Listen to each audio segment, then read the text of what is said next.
साथ नहीं आए तो मैं प्राण त्याग दूंगी, लेकिन शिशुपाल के साथ विवाह नहीं करूंगी। पत्र लिखा, जब तक एक ब्राह्मण थे घूम रहे थे, रुक्मिणी मैया देखती है तो दौड़ती जाती है, बाबा बाबा रुकिए ना। बाबा ने देखा, हाँ बेटी क्या बात है? अब जब बेटी कह दिया तो मानो मैया को बड़ी आराम मिल गई हो। मैया कहती है, बाबा आपने हमें बेटी कह दिया, अच्छा ये बताओ क्या ये पत्र आपको जानकारी तक पहुंचा देंगे? बाबा कहते, बेटी इतना सख्त पहरा लगा है, अंदर कोई बाहर नहीं जा सकता, बाहर से अंदर नहीं आ सकता, पत्र कैसे पहुंचेगा? बिटिया रोने लगी, पिताजी आप कैसे पिता है? एक पिता तो वो होता है जो बेटी की आंखों में आंसू न देखे। पिताजी कैसे भी करके पत्र पहुंचाओ। बाबा को दया दी, बाबा ने वो पत्र लिया और अपने बगल में दबा लिया। ब्राह्मण देव अपना ज्ञान लगे चलाने, क्या कैसे भी करके निकलना है बाहर। आज ब्राह्मण देव जा रहे हैं द्वारका, पत्र को बगल में दबाया और चल दिए। कैसे? पाटीदारी बगल मां, लोटा हाथ मलिन, चढ़ा जनेऊ कान पर, गमन द्वारिका की। पत्रिका को बगल में दबा लिया, हाथ में लोटा लिया, कान पर जनेऊ छोड़ दी। पहले राजा का ठहरो, कहाँ जा रहे हो? ब्राह्मण देव कहते हैं, तुम्हें दिखाई नहीं दे रहा? देखो कान पर जनेऊ चढ़ा, हाथ में लोटा, लोग कहाँ जाएंगे? एक ने कहा, भैया जाने दो, कर्मकांडी ब्राह्मण है, अगर श्राप दे देगा तो हमें राक्षस बनना पड़ेगा। एक बाबा चले गए, जाते जाते पहुंचे द्वारिका। आहा, भगवान ने देखा ब्राह्मण देव चले आ रहे, तुरंत ही सिंहासन छोड़ दिया, दौड़ पड़े और आकर के बड़े सादर पूर्वक ब्राह्मण को बिठाया। कहिए महाराज के ही कारण आगमन तुम्हारा, इसलिए आए हैं आप? एक ब्राह्मण देव ने देखा, मैं कैसे बता दूं, जेब से पत्र का निकाल दिया और भगवान के हाथ में दे दी। एक बात बताएं और आपको, इस संसार में दो लोगों की विरही चर्चा किसी से नहीं करनी चाहिए। एक अपनी बेटी की विरही चर्चा किसी से भी न करें। पिता को अपनी बिटिया की विरही चर्चा, उस पर क्या दुख है, पति पत्नी में कैसे रहा जा रहा है, क्या दुख हो रहा है, क्या बातें चल रही है, ये विरही चर्चा पिता को बिटिया की किसी से नहीं करनी चाहिए। दूसरे बच्चों को अपने माता पिता की विरही चर्चा किसी से नहीं करनी चाहिए। ये हमें सुंदर कांड की कथा से सीख मिलती है।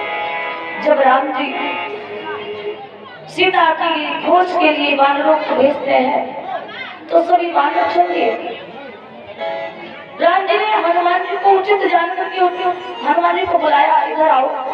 हनुमान जी पहुंचे, राम जी हनुमान जी से कहते हैं, हनुमंत, मैं जानता हूँ तुम्हारे अलावा कोई जानने की खोज नहीं कर सकेगा, लेकिन एक बात याद रखना, जब तुम्हारी माँ तुम्हें मिले उन पर जो दुख हो वो आकर के हमें बताना। हनुमान जी हाथ जोड़ने लगे, प्रभु मैं सब कुछ बता सकता हूँ, लंका में कितने लोग हैं ये बता सकता हूँ, लंका कैसी है ये बता सकता हूँ, लंका के लोग किस भाव से रहते हैं ये सब कुछ बता सकता हूँ, लेकिन मैया की विरही चर्चा आपसे नहीं बता सकता। राम जी बोले, तो मुझे जानकी की खबर कैसे मिलेगी?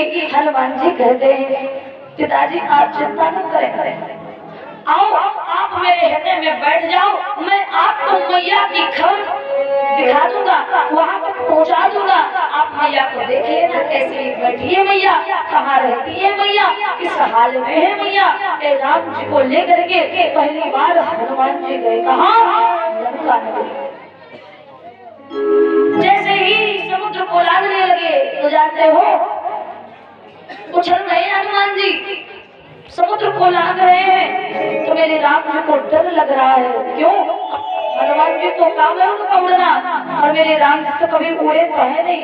अब जब उड़ रहे हैं तो राम जी को डर लग रहा है कहीं मैं गिर न जाऊं समुद्र में। तो राम जी को बचाने के लिए, राम जी को धीरज बंधाने के लिए मेरे हनुमान जी क्या करते हैं, बार बार रघुवीर सभारे तर क्यों पवन तनय बल भार।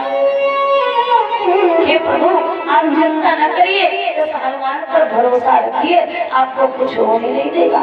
ये पहली बार हनुमान जी राम जी को लेकर के गए।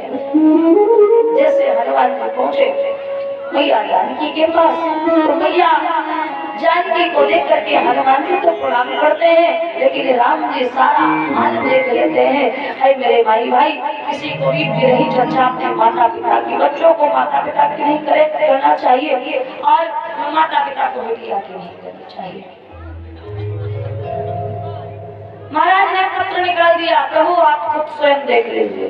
भगवान ने पत्र खोला, देखा उस पत्र में लिखा है, श्रीमान जी दुख के सागर में यह सेविका गोते लगा रही, करुणेश आज यह रुक्मिणी आपको बुला रही। भगवान हंस पड़े, हे देवी, हे विप्रदेव, जाओ जाकर के रुक्मिणी से कहो जो नगर के बाहर मां का मंदिर है उसी मंदिर में आकर के हमसे मिलो। ब्राह्मण जो वापस लौट करके आए, अभी रुक जाओ बस 5 मिनट।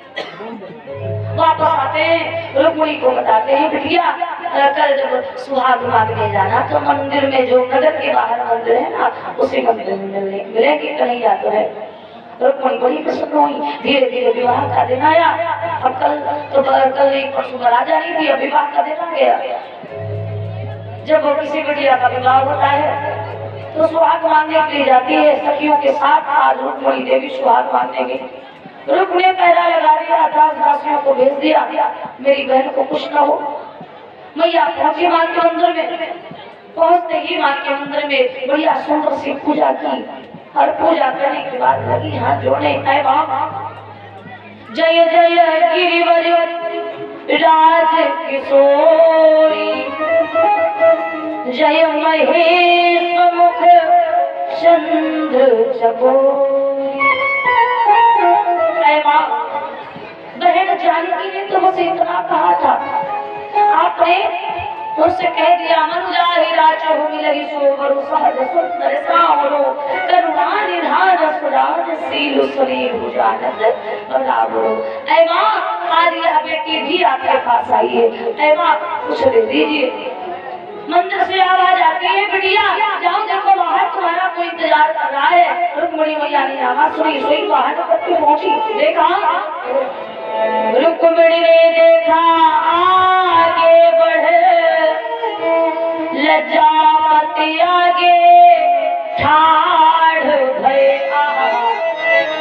रुक्मिणी मैया बाहर निकल के देखती है, भगवान खड़े हैं सिंहासन रख लिए।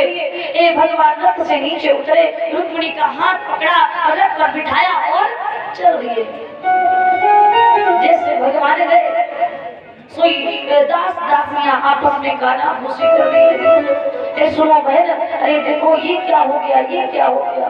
कोई सखी कहती है, अरे हम तो जानती हो, हम घर से निकले थे तो हमने कुछ सोच रही थी पहले, क्यों गड़बड़ होने वाली है।